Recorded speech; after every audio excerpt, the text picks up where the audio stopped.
अस्सलाम वालेकुम, मैं हूं रेहान तारिक और आप देख रहे हैं दस्तक। आज का दिन पाकिस्तानी क्रिकेट शायकीन के साथ साथ पूरी कौम के लिए इंतहाई तकलीफ दे और परेशान कुन है। आज पाकिस्तान और न्यूजीलैंड के दरमियान तीसरी सीरीज मुलतवी हुई है। आज रावलपिंडी में पाकिस्तान और न्यूजीलैंड की टीमों के दरमियान खेली जाने वाला पहला एक रोजा मैच आगाज से चंद घंटे कबल मनसूख कर दिया गया और न्यूजीलैंड की टीम ने सिक्योरिटी खदशात की वजह से पाकिस्तान का दौरा जारी रखने से भी इनकार किया है। इस हवाले से पाकिस्तान क्रिकेट बोर्ड ने अपना एक बयान जारी किया। बयान के मुताबिक दोनों ममालिक के माबैन होने वाली वनडे और T20 सीरीज मुलतवी कर दी गई। इनकी टीम ने सीरीज न खेलने का एकतरफा फैसला किया। यूनिलैटरली ये फैसला हुआ है। बयान में मजीद कहा गया कि पीसीबी और हुकूमत पाकिस्तान ने मेहमान टीम की सिक्योरिटी के लिए फुल प्रूफ इंतजाम कर रखे थे। न्यूजीलैंड क्रिकेट बोर्ड को इस सिलसिले में दोबारा भी यकीन दहानी कराई गई और वजीर आजम इमरान खान ने जाती तौर पर न्यूजीलैंड की वजीर आजम से राब्ता करके उन्हें इस हवाले से आगाह किया था कि पाकिस्तान की सिक्योरिटी इंटेलिजेंस दुनिया की बेहतरीन एजेंसी में से है और मेहमान टीम को कोई सिक्योरिटी खतरा नहीं है। बयान के मुताबिक न्यूजीलैंड टीम के हुक्काम ने हुकूमत पाकिस्तान की जानिब से फराहम की गई सिक्योरिटी पर इत्मीनान का इजहार किया था। पीसीबी का कहना है कि वो तयशुदा स्केड्यूल के तहत मैच खेलने के लिए तैयार है और पाकिस्तान और दुनिया भर में क्रिकेट के शायकीन को आखिरी लम्हे की मनसूखी से मायूसी होगी। पाकिस्तान की जानिब से दौरा मुलतवी होने को बैरूनी साजिश करार दिया जा रहा है। इस हवाले से इंटीरियर मिनिस्टर ने एक मीडिया टॉक की है और उन्होंने क्या कहा है, जरा उसकी एक झलक आपके सामने रखता है। उनसे बातचीत की गई तो उनके पास कोई ऐसी बात नहीं थी, क्योंकि पाकिस्तान के तमाम अदारे, पाकिस्तान की अजीम फौज उनकी सिक्योरिटी पे मामूर थी, इन्फेंट्री मौजूद थी, 4000 पुलिस के लोग थे। फिर हमने उनको इस बात पे भी राजी करने की कोशिश की कि बगैर तमाशाइयों के ये मैच खेला जाए। जब इस पर भी वो राजी ना हुए तो हमारे मुल्क के जिम्मेदारों ने प्राइम मिनिस्टर साहब से ताजिकिस्तान में बातचीत की। वजीर आजम साहब ने न्यूजीलैंड के प्राइम मिनिस्टर से बात की और उन्हें कहा कि हमारे मुल्क में अमन व अमान बेहतरीन है और हम गारंटी देते हैं, कोई सिक्योरिटी का मसला नहीं है, कोई सिक्योरिटी थ्रेट नहीं है। लेकिन न्यूजीलैंड की प्राइम मिनिस्टर ने कहा हमें इस किस्म की इत्तला है कि जब टीम बाहर निकलेगी तो बाहर उस पर कोई हमला हो सकता है। सो इसलिए उन्होंने एकतरफा तौर पर अपना ये दौरा जो है मनसूख कर दिया। किसी इदारे के पास कोई थ्रेट नहीं है। ये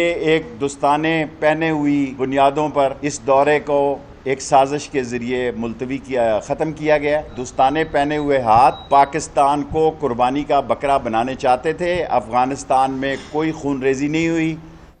इस सिचुएशन के बाद इंटीरियर मिनिस्टर ने तमाम तर सूरत हाल वाजे कर दी है। पाकिस्तान क्रिकेट बोर्ड के बयान के बाद भी कई सवाल जन्म ले रहे हैं। अगर न्यूजीलैंड क्रिकेट बोर्ड को सिक्योरिटी अलर्ट था तो मैच शुरू होने से 20 मिनट कबल मैच मुलतवी करने का फैसला क्यों किया गया? अगर पाकिस्तान में टीम को खतरा था तो न्यूजीलैंड ने 3 दिन प्रैक्टिस कैसे की? न्यूजीलैंड ने थ्रेट अलर्ट से मुतालिक पाकिस्तान को क्यों नहीं बताया? क्या न्यूजीलैंड ने आलमी दबाव में आकर फैसला किया है? क्या दौरा मुलतवी करने के पीछे कोई आलमी लॉबी है? क्या भारत ने पाकिस्तान क्रिकेट को नुकसान पहुंचाने की कोशिश की है? क्या आईपीएल को कामयाब बनाने के लिए दौरा मुलतवी करने का एक ड्रामा रचाया गया है? क्या ऑस्ट्रेलियाई वजीर खारजा के दौरे भारत में पाकिस्तान को बदनाम करने की साजिश रचाई गई है? वज़ीर आज़म की सतह पर राब्ता होने के बावजूद दौरा क्यों मुलतवी हुआ? न्यूजीलैंड में साने क्राइस्टचर्च के वक्त बांग्लादेश की टीम ने दौरा मुलतवी नहीं किया, लेकिन पुरअमन पाकिस्तान में दौरा मुलतवी होने की जरूरत क्यों पेश आई है? न्यूजीलैंड ही की सीरीज पाकिस्तान से मुलतवी क्यों होती है? न्यूजीलैंड का दौरा मुलतवी करने के ऐलान पर दुनियाई क्रिकेट में तशवीश की लहर भी दौड़ गई है। पाकिस्तानी क्रिकेट ने ब्लैक कैप्स के फैसले पर तहफ़्फ़ुज़ात का इजहार किया है। कीवी टीम के दौरे पाकिस्तान की एकतरफा मनसूखी के बाद न्यूजीलैंड की वजीर आजम जसिंडा आर्डन का अहम बयान सामने आया और अपने बयान में न्यूजीलैंड की वजीर आजम जसिंडा आर्डन ने कहा, आजम पाकिस्तान से बातचीत में न्यूजीलैंड टीम की देखभाल पर शुक्रिया अदा करती हूं। उन्होंने कहा कि सीरीज ना होने पर सबको कितना अफसोस है इस बात का मुकम्मल इदराक है, लेकिन खिलाड़ियों की हिफाजत के लिए न्यूजीलैंड क्रिकेट के फैसले की मुकम्मल हिमायत करती हूं। न्यूजीलैंड की वजीर आजम का कहना था कि हमारे लिए खिलाड़ियों का तहफ़्फ़ुज़ सबसे अहम है। फैसले पर पाकिस्तान क्रिकेट बोर्ड के चेयरमैन रमीज राजा ने न्यूजीलैंड की जानिब से सीरीज मनसूख करने पर शदीद मायूसी का इजहार किया है। ट्विटर पर जारी अपने बयान में रमीज राजा ने कहा है कि न्यूजीलैंड क्रिकेट के फैसले से बहुत मायूसी हुई है। मुझे फैंस और खिलाड़ियों के लिए बहुत अफसोस हुआ है। उन्होंने ये भी कहा कि न्यूजीलैंड क्रिकेट ने वापसी का एकतरफा फैसला किया और इस मामले में कुछ शेयर न करना भी बहुत मायूस कुन है। कौमी क्रिकेट टीम के कप्तान बाबर आजम की तरफ से भी रद्द-ए-अमल आया है और न्यूजीलैंड के अचानक फैसले से उन्होंने भी इंतहाई मायूसी का इजहार किया है। ये सीरीज मुताबिक फैंस के चेहरों पर मुस्कुराहटें ला सकती थी। उन्होंने कहा कि मुझे पाकिस्तानी सिक्योरिटी एजेंसीज की सलाहियतों पर पूरा भरोसा है और हमें अपने सिक्योरिटी इदारों पर फख्र है। बाबर आजम ने आखिर में पाकिस्तान जिंदाबाद भी लिखा। शाहिद अफरीदी ने भी इसी तरह के शिकवे किए हैं और कहा कि तमाम यकीन दहानियों के बावजूद एक गैर मुसद्दका इत्तला पर दौरा मनसूख किया जाना यकीनन काबिल मजम्मत है। उन्होंने न्यूजीलैंड क्रिकेट बोर्ड को टैग करते हुए लिखा है कि आपको अंदाजा है कि इस फैसले का क्या असर हो। दूसरी जानिब न्यूजीलैंड की टीम की जानिब से ट्विटर पर जारी होने वाले एक बयान के मुताबिक यह फैसला पाकिस्तान के हवाले से न्यूजीलैंड की हुकूमत की तरफ से खतरे की पेशगोई और पाकिस्तान में मौजूद सिक्योरिटी मुशीरों के मशवरे पर लिया गया है। न्यूजीलैंड क्रिकेट की चीफ एग्जीक्यूटिव उनके मुताबिक उन्हें जो मालूमात मौसूल हुई उनको मद्देनजर रखते हुए सीरीज खेलना मुमकिन नहीं लग रहा और उन्हें अंदाजा है कि ये पीसीबी के लिए धचका है जिन्होंने बेहतरीन में, लेकिन खिलाड़ियों की हिफाजत उनकी अव्वलीन तरजीह है और हम उनके नजदीक यही सबसे जिम्मेदार इकदाम है। इस हवाले से chief executive officer Wasim Khan के मुताबिक न्यूजीलैंड की क्रिकेट टीम कल पाकिस्तान से वापस चली जाएगी। यकीनन इस हवाले से बहुत कोशिशें की गई, ना सिर्फ हुकूमती सतह पर बल्कि पाकिस्तान क्रिकेट बोर्ड ने अपनी सतह पर न्यूजीलैंड के साथ जो राब्ते किए, लेकिन लगता है कि मैनेजमेंट ये फैसला कर चुकी है और ये यूनिलैटरली हुआ है, एकतरफा तौर पर हुआ है। इसी तमाम तर मामले पर बात करेंगे। सबसे पहले senior sports journalist Mirza Iqbal Baig join किया है। अस्सलाम वालेकुम इकबाल बेग साहब, बहुत बहुत शुक्रिया आपके वक्त के लिए। सबसे पहले तो ये कहिएगा कि गुज़श्ता 3-4 रोज से न्यूजीलैंड टीम ग्राउंड में प्रैक्टिस कर रही थी and they are looking very happy in the pictures and the clips that have been shared so far. ये कहिएगा कि किसने न्यूजीलैंड टीम के कान में सरगोशी की और ऐसी इत्तला उन तक पहुंची? रेहान बिल्कुल, मुझे तो खुद हैरानगी हो रही है कि उनको स्टेट के बराबर सिक्योरिटी फराम की गई थी, फुल प्रूफ सिक्योरिटी, और वो सदर मुमलिकत और वजीर आजम के बराबर, और 4 दिन से वो प्रैक्टिस कर रहे थे, जा रहे थे स्टेडियम, आ रहे थे, और अचानक मुझे तो इसके पीछे कोई गहरी साजिश नजर आती है।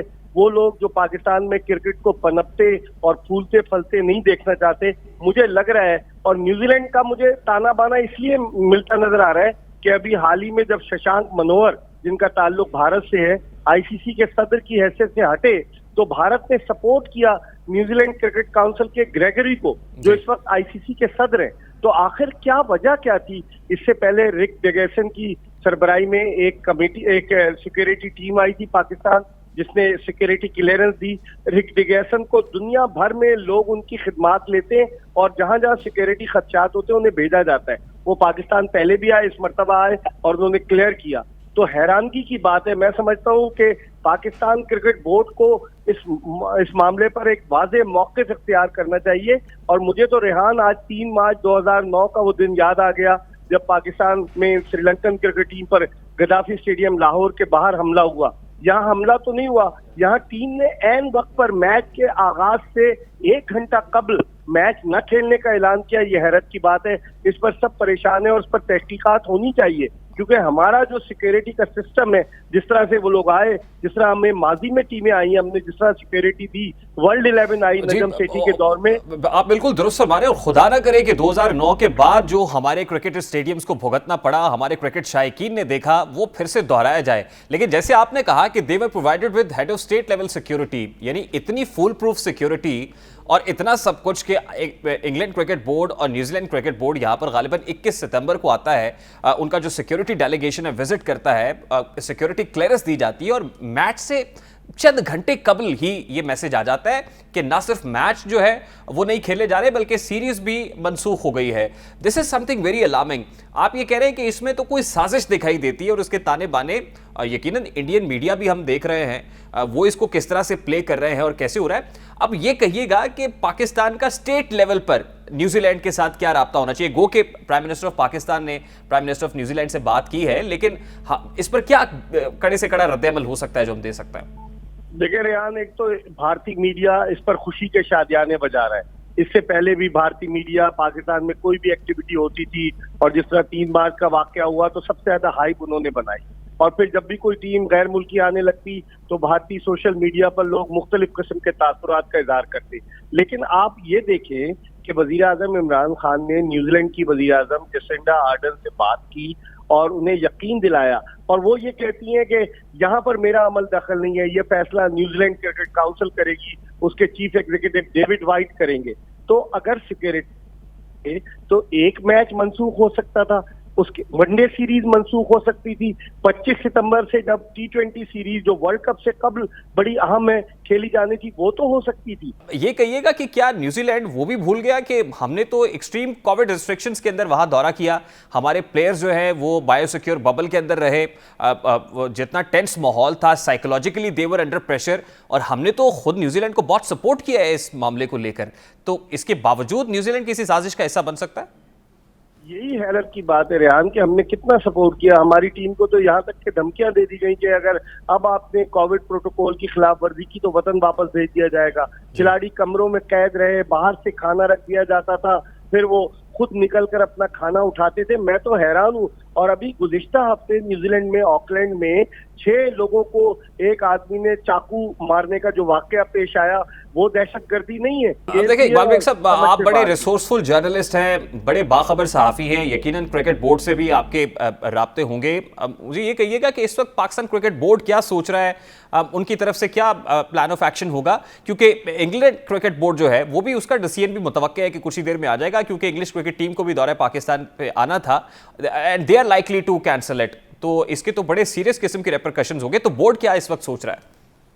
देखिए, पाकिस्तान क्रिकेट बोर्ड को इस मौके पर बाहर आना चाहिए था और एक वाज़ेह मौके से इख्तियार करना चाहिए था। अब आप देखें ना, जब अगर कहीं खामोशी होती है तो फिर अफवाहें रेहान खुद ब खुद जन्म लेती है। पाकिस्तान क्रिकेट बोर्ड अगर एक प्रेस रिलीज इशू करके ये समझता है कि उसकी जान छूट गई, तो लोग जो बातें कर रहे हैं, पाकिस्तान क्रिकेट बोर्ड का मौके सामने आना चाहिए।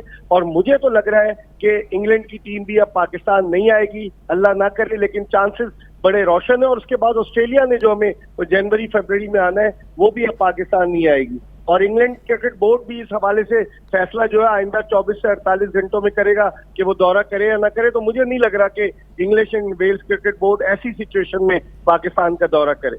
बहुत बहुत शुक्रिया। मिर्जा इकबाल बेग साहब हमारे साथ मौजूद थे। इस वक्त साबिक कप्तान और लेजेंड क्रिकेटर जावेद मियांदाद साहब ने हमें ज्वाइन किया है। अस्सलाम वालेकुम जावेद मियांदाद साहब, बहुत बहुत शुक्रिया आपके वक्त के लिए।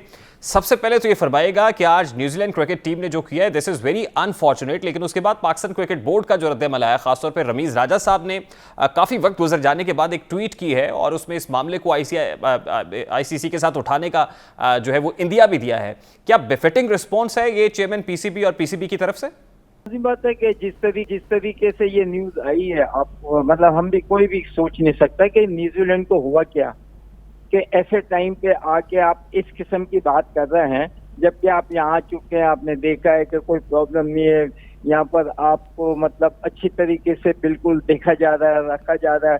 और सडनली जो है आज अब मैच स्टार्ट होने को आ रहे हैं तो आपने ये चीज कर दी। जब आए थे उस वक्त आपका एक डिफरेंट था। तो ये समझ से बाहर है कि ये कोई सियासत की जा रही है या बस इनको किसी ने पुश किया हुआ है या क्या क्या क्या, एकदम इन्होंने आके ये डिसीजन लिया है।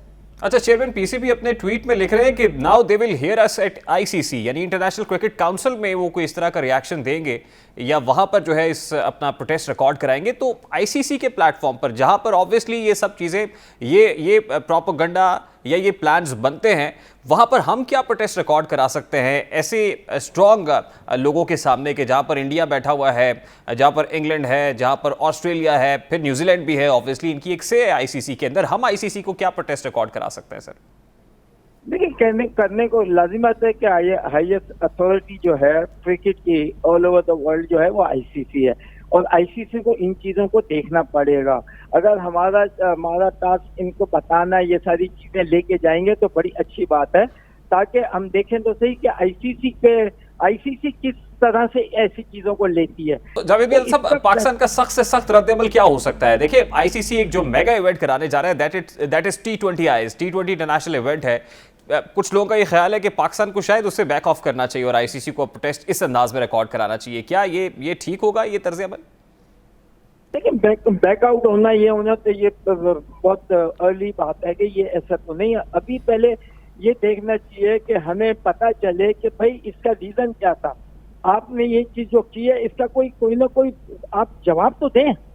मतलब आपके साथ क्या हुआ है, क्या नहीं हुआ, या पाकिस्तान में कौन सी अल्हम्दुलिल्लाह कोई ऐसी अल्लाह ना करे कोई बात हुई है। इंग्लिश क्रिकेट टीम ने पाकिस्तान का टूर करना था, but they are likely to abandon. लग ये रहा है कि 24 आवर्स 48 आवर्स का उन्होंने टाइम लिया है, लेकिन they are likely to abandon. फिर ऑस्ट्रेलिया ने पाकिस्तान का विजिट करना था। आई डोंट नो कि वो इस पर क्या फैसला लेते हैं। आपको क्या इंप्लीकेशंस दिखाई दे रहे हैं? न्यूजीलैंड क्रिकेट टीम ने जो डिसीजन आज लिया है, फ्यूचर में पाकिस्तान पर क्या असरात देख रहा है आप?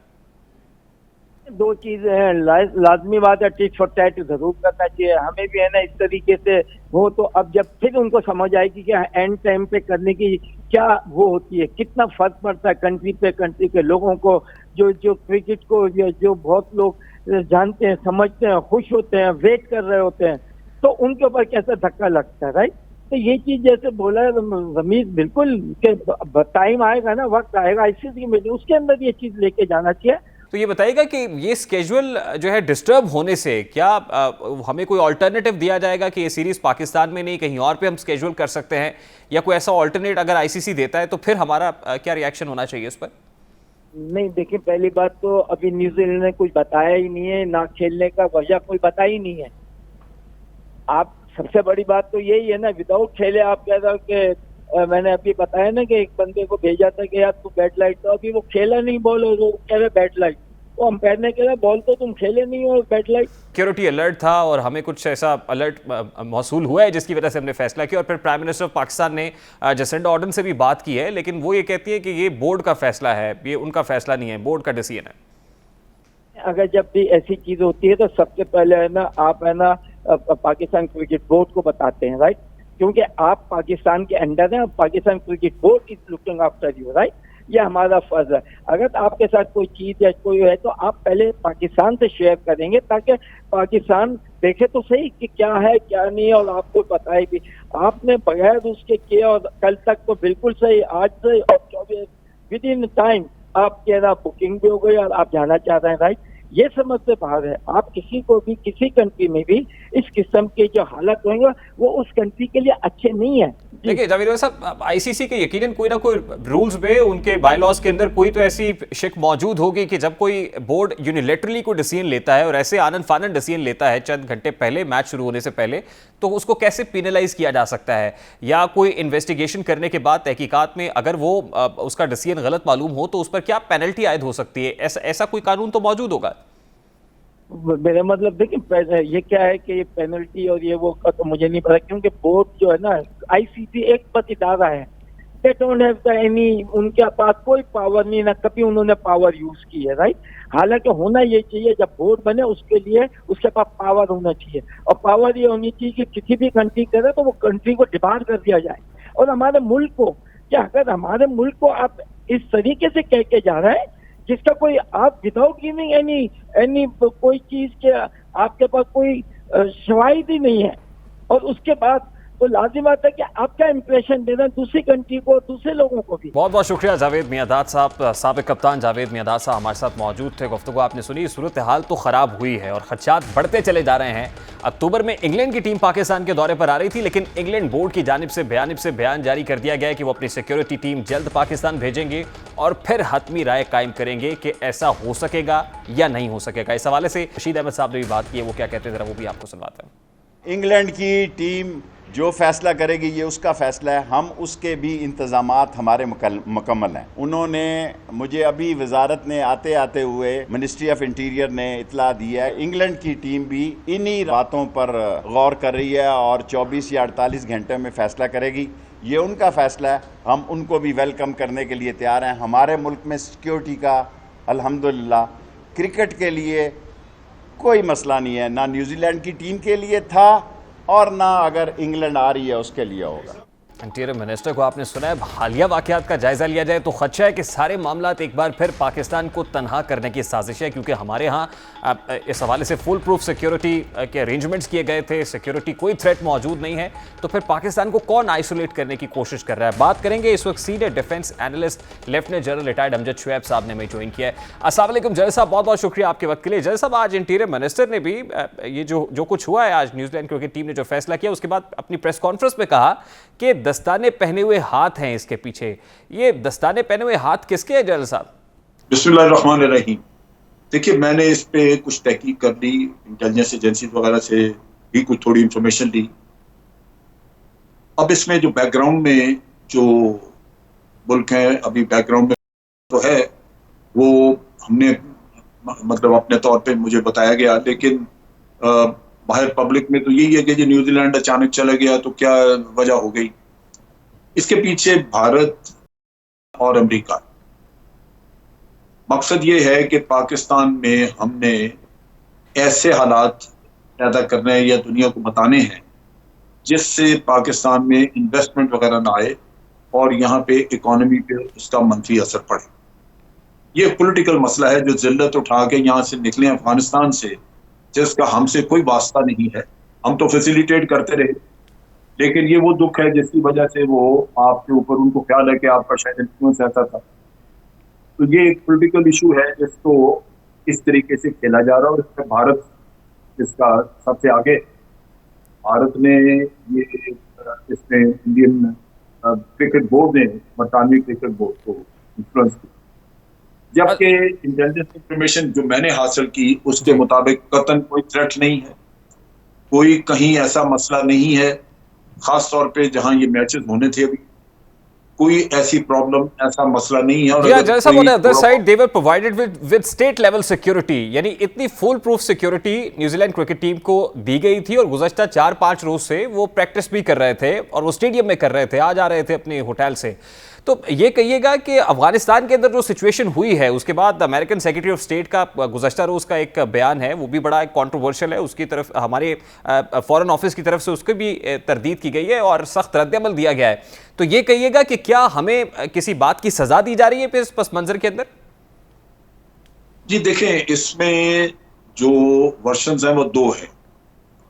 एक तो ये कि उनको ये एहसास पैदा किया जा रहा, हालांकि CIA वगैरह इतने बड़े रिसोर्सेज, इतनी बड़ी इंटेलिजेंस एजेंसी, लेकिन फिर भी पॉलिटिकल लेवल पे कि जी पाकिस्तान ने 20 साल हमारे साथ डबल गेम खेली। अब एक कैंपेन भारत ने चलाई जिसमें उन्होंने कहा जी कि ये सारा तालिबान के साथ जो जहाँ ताना बाना और पाकिस्तान मदद कर रहा था जिससे अमेरिका आ गया, तो इसका मतलब है अमेरिका को नहीं, पाकिस्तान को सुपर पावर होना चाहिए। तो जय साहब देखें ना, फिर क्रिकेट के मैदान में आज जो कुछ हुआ है या जो बुरी खबर हमें सुनने को मिली है, इसकी तो बड़ी सिंबॉलिक वैल्यू है। It's just the beginning.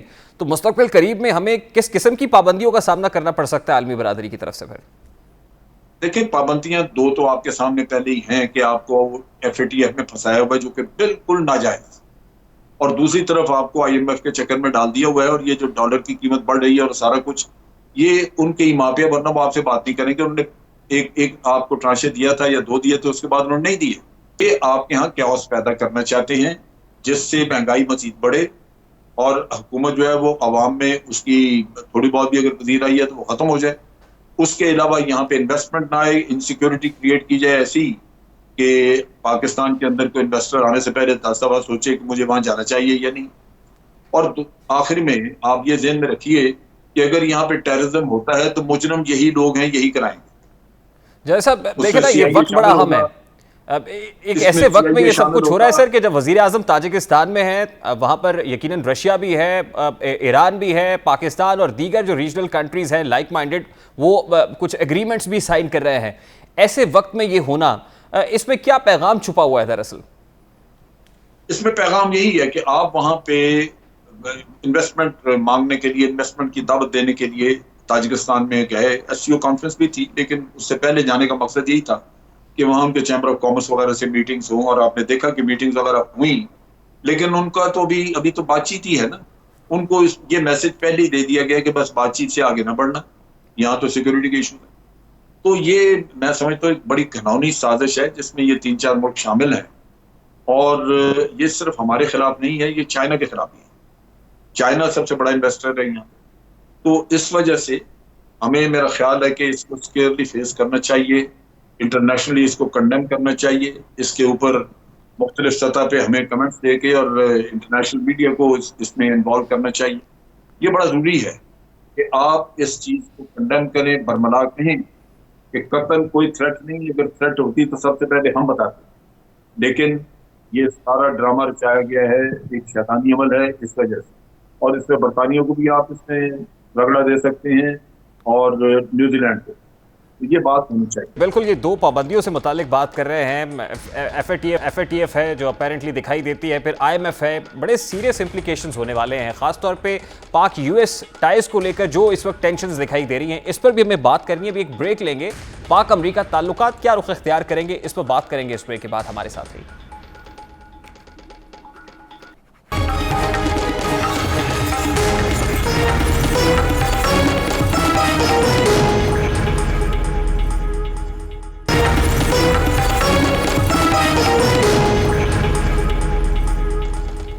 Welcome back. America ने आने वाले हफ्तों में पाकिस्तान के साथ अपने ताल्लुकात पर गौर करने का इंदिया दिया है। अमेरिकी सेक्रेटरी खारजा एंटनी ब्लिंकन ने कहा है कि पाकिस्तान और अमेरिका के ताल्लुकात इस बुनियाद पर मबनी है कि वाशिंगटन इस्लामाबाद से अफगानिस्तान के मुस्तकबिल के हवाले से क्या किरदार अदा करना चाहेगा।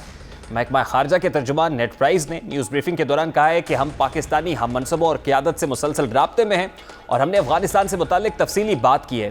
अमरीकी महकमा खारजा ने पाकिस्तान पर जोर दिया है कि वो तालिबान को उनके वादों को पूरा करने पर कायल करने के लिए तामीरी किरदार अदा करे। आज वज़ीर आज़म पाकिस्तान इमरान खान ने भी ताजिकिस्तान के दारुल हुकूमत दोशंबे में 20वीं शंघाई ताउन तंजीम council of heads of state से खिताब करते हुए कहा है कि तालिबान को अफगानिस्तान में किए गए वादों को पूरा करना चाहिए और आलमी बरादरी को जंगज़दा मुल्क की आवाम के साथ खड़ा होना चाहिए। इस हवाले से प्राइम मिनिस्टर ऑफ पाकिस्तान है, जरा उसकी एक झलक आपके सामने रखता हूँ। Promise of an inclusive political structure should also be fulfilled. An inclusive political structure is vital for peace, and national reconciliation is extremely important for sustainable peace. इसी मामले पर बात करेंगे। इस वक्त सीनियर सफारतकार अब्दुल्ला हुसैन हारून साहब ने हमें ज्वाइन किया है। अस्सलाम वालेकुम अब्दुल्ला साहब, बहुत बहुत शुक्रिया आपके वक्त के लिए। सर, सबसे पहले तो ये कहिएगा, आपने एंटनी ब्लिंकन का वो स्टेटमेंट सुना होगा जिसमें वो पाकिस्तान के साथ अपने टाइज को रीअसेस करने की बात कर रहे हैं। Sir, what America wants us to do, अब अमेरिका की चाहत क्या है कि पाकिस्तान को क्या करना चाहिए? सबसे बड़ी गलती जो पाकिस्तान ने की है, कई सालों से मैं बता रहा हूँ कि आपकी कोई खारजा पॉलिसी नहीं है और अमेरिका आपको कानों से या नाक से पकड़कर जहाँ भी ले जाना चाहता है ले जाता है। मैंने बहुत से लोगों को जिन्होंने मुझसे सवाल किया पिछले दिनों में, अगर आप मेरे ब्लॉग पढ़ते हुए आए तो मैं 10 साल से कह रहा हूँ कि अमेरिका आपको वीरान ले जाकर वहीं छोड़ देगा बीच में। अब्दुल्ला साहब, जितनी exactly at what point did we commit mistake, हमसे गलती किस जगह पर हुई है? क्योंकि इस 20 साल जंग के अंदर हम अमेरिका के बड़े करीबी इत्तेहादी रहे हैं, लेकिन अब अमेरिका का ये कहना कि असल में तालिबान को हार्बर हमने किया है, हक्कानी नेटवर्क हमने बनाया है, पनागाहें यहाँ पर मौजूद रही हैं, अब ये कैसे, कहाँ गलती कहाँ हुई है हमसे एग्जैक्टली? हमारी क्या गलती है? गलतियाँ उनकी है, पॉलिसी वो बनाते हुए आ रहे हैं। मैंने वेंडी चेम्बरलन में एक टेलीविज़न के ऊपर अमेरिका में बयान दिया था, वो बड़ी बुरा भला कह रही थी पाकिस्तानियों को और हमारी हुकूमतों को। तो मैंने जवाब में एक ऐसी बात की जो उनको बहुत चुभी। मैंने कहा कि भाई आप बनाते हुए आए हैं हमारी पॉलिसी, और जितने हमारे सदर और नायब सदर और हमारे वज़ीर हों या प्राइम मिनिस्टर हों, ये सब आप नामज़द करते आए हैं।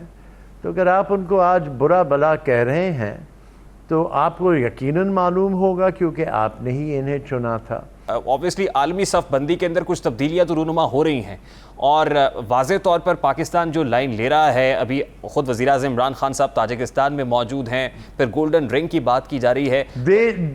देर आए दुरुस्त आए, ये पहले से मैं कई सालों से बात कह रहा हूँ। तैयारी करें, आपके लिए बड़े मुसीबतें झेलनी हैं आपको। आप चीन और रूस के साथ, ईरान के साथ, तुर्की के साथ, और तुर्की भी मोहतात होते हुए अपनी तैयारियां करें, क्योंकि ये आपको कोई भी सिलसिले में बख्शेंगे नहीं।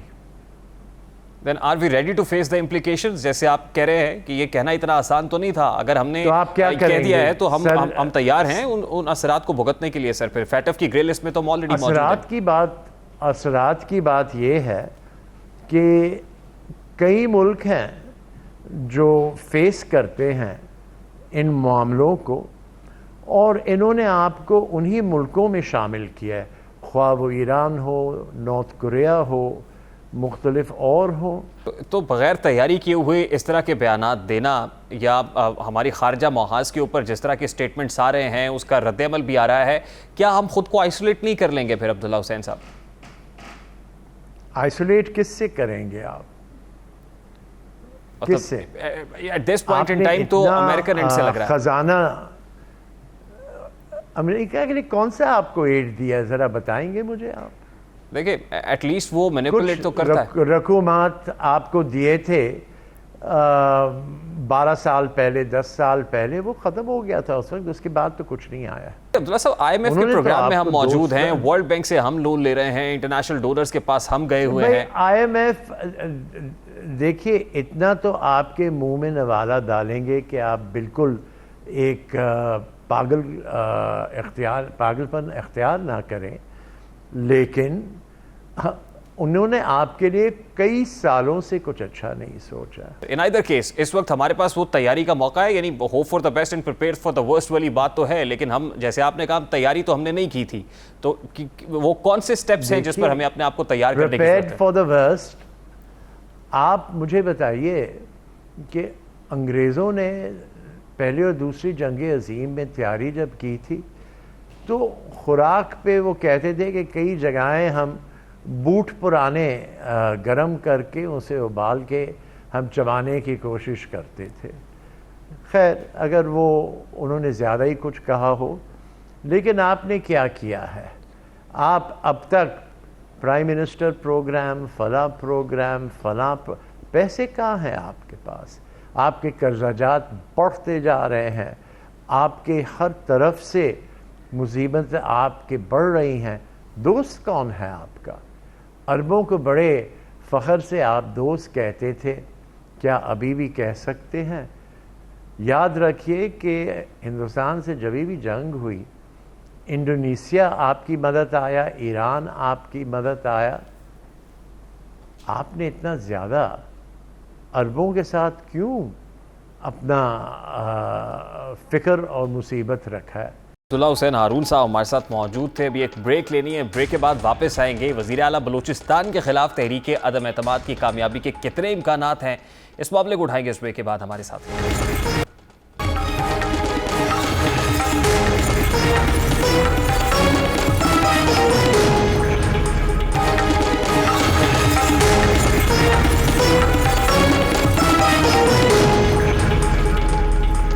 Welcome back. वज़ीर आला बलूचिस्तान जाम कमाल के खिलाफ अपोजिशन के 16 मेंबरान ने तहरीक अदम एतमाद पेश कर रखी है, जबकि चेयरमैन सेनेट सादिक संजरानी इस मामले को हल कराने के लिए तगोदो कर रहे हैं। ताहम तहरीक अदम एतमाद का मामला हल नहीं हो सका। चेयरमैन सेनेट की नाराज अरकान को मनाने की दूसरी कोशिश भी नाकाम हुई। सेनेटर कोदा बाबर की जानिब से दिए गए ज़ोहराने में भी बात नहीं बन सकी, और ज़राए के मुताबिक स्पीकर बलूचिस्तान असम्बली और नाराज अरकान -1 फार्मूले पर डटे रहे। अब्दुल कुदूस बज़ेंजो समेत साले बोतानी को भी सादिक संजरानी राम नहीं कर सके। बाप पार्टी के दोनों सीनियर रहनुमाओं ने सादिक संजरानी को वाजे कर दिया है कि जाम कमाल के साथ मजीद नहीं चल सकते। ज़राए के मुताबिक नाराज रहनुमा जाम कमाल के अलावा किसी को भी वज़ीर आला कबूल करने के लिए तैयार हैं।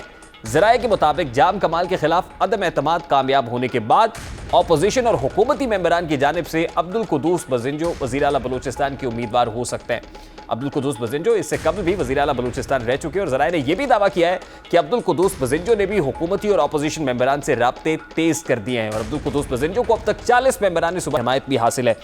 इसी मामले पर बात करेंगे। सबसे पहले हमारे रिपोर्टर उस्मान खान हमारे साथ मौजूद हैं। अस्सलाम वालेकुम उस्मान, बहुत शुक्रिया आपके वक्त के लिए। उस्मान, सबसे पहले तो ये कहिएगा कि अब से कुछ देर पहले लियाकत शहवानी साहब जो तर्जुमान बलूचिस्तान हुकूमत है, उन्होंने प्रेस कॉन्फ्रेंस की कहा ये सब कयास आराइयां हैं, ये सब अफवाहें हैं जो सोशल मीडिया पर फैलाई जा रही हैं, हमारे अपने लोग इंटैक्ट हैं, तो कहिएगा इसमें सदाकत क्या है? जी बहुत शुक्रिया रेहान। अगर लियाकत शहवानी साहब की बात दुरुस्त है तो फिर चेयरमैन सेनेट 2 दिनों से कोयटा में क्या कर रहे हैं? चेयरमैन सेनेट ने गुज़िश्ता रोज़ भी जाम कमाल से मुलाकात की, उसके बाद अब्दुल कुदूस बज़ेंजो के रिहाइशगाह पर गए, उनसे बात की। आज दिन को भी अब्दुल कुदूस बज़ेंजो से मुलाकात की, और आज की जो दिन के कोहदा बाबर का जो ज़ोहराना था उसमें अब्दुल कुदूस बज़ेंजो समेत 10 MPAs और सूबाई वज़रा भी शामिल थे। तो फिर वो उनको क्यों मना रहे हैं, जबकि चेयरमैन सेनेट का भी ये कहना है कि हम अपने हैं और अपनों में नाराजगियाँ होती रहती है। जब इस्लामाबाद से जा रहे थे तो उन्होंने ये गुफ्तगू की है। आप समझते हैं कि अपोजिशन के मेंबरान 16 ही हैं जिन्होंने वोट ऑफ नो कॉन्फिडेंस की मूव आगे बढ़ाई है, या इनमें मजीद लोग भी हैं? जैसे कहा जा रहा है कि अब्दुल कुदूस बज़ेंजो के साथ 40 लोग हैं, क्या ये ऑपोजिशन के सिर्फ 16 लोग ही हैं जो नो कॉन्फिडेंस मूव को आगे लेकर चल रहे हैं, या ज्यादा है? नहीं रेहान, ये कुल लोगों की तादाद 42 है और 2 दिन कबल कोयटा में रात को अपोजिशन लीडर मलक सिकंदर और दीगर लोगों की मेज़बानी में ये 42 लोग मौजूद थे। इन 42 लोगों ने एतमाद भी दिलाया और जो मेरे ज़राए उन्होंने ये दावा किया है कि इन 42 के 42 मेंबरान ने रिटर्न में लिख कर दिया है कि अब इस बार वो जाम कमाल को सपोर्ट नहीं करेंगे। अपोजिशन और हुकूमती मेंबरान, लेकिन जाम कमाल साहब ने तो आपसे कुछ देर पहले एक ट्वीट की और उसमें कहा है कि ये सब अफवाहें हैं, मैं ना तो इस्तीफा दे रहा हूं और ना ही मुझसे इस्तीफा लिया जा रहा है। यानी ये खबरें आ रही थी कि जाम कमाल साहब शायद खुद स्टेप डाउन कर देंगे। बिल्कुल रेहान, जाम कमाल साहब तो यही कहेंगे कि मैं अभी तक बैठा हूं, मैं इस्तीफा नहीं दे रहा, मगर जो हालात हैं, क्योंकि जो दोनों सीनियर रहनुमा हैं सालेह बुतानी और अब्दुल कुद्दूस बिजिंजो, इन्होंने वाजे कर दिया चेयरमैन सेनेट को कि वो मजीद नहीं चलेंगे जाम कमाल के साथ, किसी को भी ले आए। जबकि गुज़िश्ता रात जो बैठक थी, आपको एक मजे की बात बताऊं, उसमें जब जाम कमाल बैठे थे और सादिक संजरानी थे और बुशरा रिंद और दीगर लोग बैठे थे, उसमें सादिक संजरानी ने जब जाम कमाल को कहा कि ये आपको नहीं मानते, तो जाम कमाल ने मजाक में कहा अच्छा चलो मैं नहीं तो बुशरा रिंद को वजीर आला बना दिया जाए। तो सब ने वहां पर उठकर कहा बिल्कुल हमें बुशरा रिंद भी कबूल है, जाम कमाल साहब के अलावा किसी को भी वजीर आला बना दे कबूल होगा। मुझे तेरा बलोचिस्तान हुकूमत का क्या वर्जन है वो जानने दे उस्मान। मुझे लियाकत शहवानी साहब ने ज्वाइन किया है, तर्जुमान बलोचिस्तान हुकूमत लियाकत शहवानी साहब हमारे साथ मौजूद है। अस्सलाम वालेकुम शहवानी साहब, बहुत बहुत शुक्रिया आपके वक्त के लिए।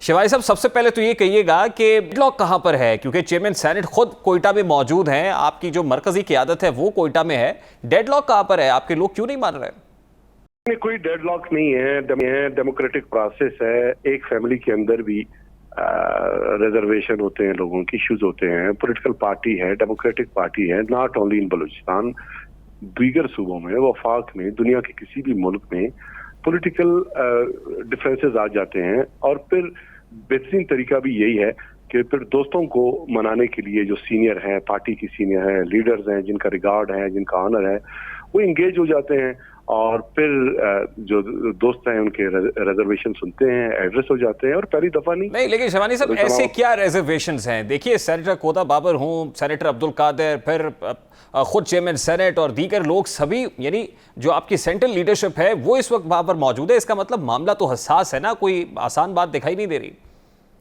नहीं, कोई असास नहीं है। पॉलिटिकल मामलात में क्या असासियत हो सकती है सिवाय इसके? देखिए आपने प्रेस कॉन्फ्रेंस की, आपने कहा रूमर्स हैं, ये मीडिया पर हैं या सोशल मीडिया पर ये नेगेटिव रिपोर्टिंग हो रही है। जी। लेकिन हमारी इतलात के मुताबिक तो अगले 24 घंटे बड़े इंपॉर्टेंट हैं और ये भी कहा जा रहा है कि हो सकता है जाम कमाल साहब खुद ही इस्तीफा दे दें। जाम कमाल साहब ने अभी जो ट्वीट किया है अपने अकाउंट से, आपने उसको जरूर देखा होगा। मैंने रूमर्स को जो है रिफ्यूट किया है, हमारे ऑफिशियल अकाउंट से रिफ्यूट हुई है। देखिए, एक होती है खबर, एक होती है अफवाह, प्रोपेगेंडा। हम प्रोपेगेंडा के खिलाफ है। आप कोई भी शख्स, इलेक्ट्रॉनिक मीडिया तो बड़ा रिस्पॉन्सिबल है, मैंने अपना मीडिया टॉक में भी बताया, मैंने फोकस रखा सोशल मीडिया और पब्लिक को मैसेज कन्वे किया कि वो रूमर्स पे काम ना करें। और इलेक्ट्रॉनिक मीडिया ऑफ कोर्स तरीकाकार यही है किसी न्यूज को कंफर्म करने के लिए, जो प्रॉपर फोरम है उससे आप कंफर्म कर रहे हैं। आपके नजदीक अगले 24-48 घंटे क्रूशल हैं, आइंदा आने वाले चंद घंटों में कोई ऐसी खबर आ सकती है या कोई इससे मिलती जुलती, यानी मामला इतना इंटेंसिफाइड है आप समझते हैं? बिल्कुल, खबर यही है कि जो दोस्तों के रिजर्वेशन में एड्रेस हो चुके हैं, नाराजगियां खत्म हो चुके हैं। ठीक है, और आने वाले चंद घंटों के अंदर कोई ऐसी मीडिया टॉक भी होने जा रही है जिसमें ये सब लोग आके बताएंगे, जो नाराज लोग हैं वो आकर बरबला इजहार भी करेंगे कि हमारी नाराजगी दूर कर ली गई है?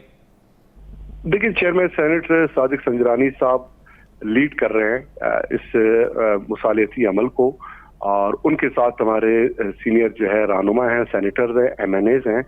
तो वो जो है हमारे जो नाराज चंद दोस्त हैं उनके साथ इंगेज्ड हैं। जो ही वो जब बेहतर समझेंगे वो खुद आकर मीडिया पे अपीयर होंगे। तो वो जो इत्तेहादियों के डिफरेंसेस थे कुछ, उनको भी दूर कर लिया गया या अभी सिर्फ अभी बलूचिस्तान अवामी पार्टी तक मामलात हैं? वो कुछ जो एलाइज हैं ऑब्वियसली उनके भी बड़ी ग्रीवेंसेस हैं, क्या वो भी एड्रेस हो रहे हैं? नहीं, इत्तेहादियों के तो ग्रीवेंसेस है ही नहीं। सरदार यार मोहम्मद रिंद साहब पाकिस्तान तहरीक इंसाफ बलूचिस्तान के सीनियर रहनुमा हैं, पार्लिमानी लीडर है, उनकी ग्रीवेंसेस थे। वो लास्ट वीक जो है वो एड्रेस किए जा चुके। सरदार साहब राजी हो गए हैं और उन्होंने मिनिस्ट्री का अपना जो चार्ज है वो वापस संभाल लिया है और उनकी तरफ से नहीं। शिवानी साहब, इस वक्त नंबर काउंट क्या है? मतलब 16 की तो बात हो रही थी, लेकिन ऑब्वियसली एज इट ग्रोज तो नंबर भी बढ़ता है। कि नंबर काउंट क्या है, कितने लोग नाराज हैं इस वक्त? काउंट आप पूछे अपोजिशन वालों से, दावा वो करते हैं कि उनके अपोजिशन के 24 अराकीन है उनके साथ, अपने अपोजिशन के, उनसे पूछ लें कि उनके साथ नंबर काउंट क्या है। और उनके जो नो कॉन्फिडेंस मोशन है उसमें 16 MPs जिनका ताल्लुक अपोजिशन से प्योरली, उनके सिग्नेचर हैं। और जो उनका दावा था कि ट्रेजरी बेंचेस से आपके लिए कितने लोगों को बनाना इस वक्त मैंडेटरी है? मैंडेटरी तो देखें, हमारा जो कोलिशन पार्टनर सब मिला के 41 हमारे निशिस्तें हैं, अपोजिशन के पास 24 है। ठीक है, और मेरा ख्याल है कि 33 का टोटल फिगर चाहिए। तो मैंडेटरी मैं इस सूरत में पूछ रहा हूँ कि हुकूमत बचाने के लिए मैंडेटरी आपको लग रहा है कि जितने मैंडेटरी लोग हैं सभी मान जाएंगे, राजी हो जाएंगे? तो 65 का हाउस है, उसमें 33 जी सिंपल मेजॉरिटी है। तो वोट ऑफ नो कॉन्फिडेंस को विन करने के लिए अपोजिशन या किसी को भी 33 की जो तादाद है वो जरूरत पड़ेगी, जो उनके पास बिल्कुल भी नहीं है। अपोजिशन है 24, उसमें एक जो खातून रुकन है BNP की, वो आज़ाद बेंचेस पे हैं, वो नाराज हैं अपनी जमात से। और एक जो है नवाब सनाउल्लाह ज़हरी साहब, उनका ताल्लुक पीपल्स पार्टी से है, वो PDM का हिस्सा नहीं है। बाकी जो है जो 2 जमातें हैं, JUIF है, BNP मैंगल है, ये PDM का हिस्सा है, और एक आज़ाद उम्मीदवार और एक PK मैप का है। तो ये 22 बनते हैं, और हमारे पास 41 थे और इंशाल्लाह 41 ही इंटैक्ट रहेंगे। बहुत बहुत शुक्रिया आपके वक्त के लिए। शहवानी साहब तो तमाम तर मामले को जो है वो महज कयास आराई कह रहे हैं। ब्रेक लेने का कहा जा रहा है जी, ब्रेक लेते हैं, ब्रेक के बाद वापस आएंगे। खित्ते में सबसे सस्ता मुल्क कौन सा है बताएंगे इस ब्रेक के बाद।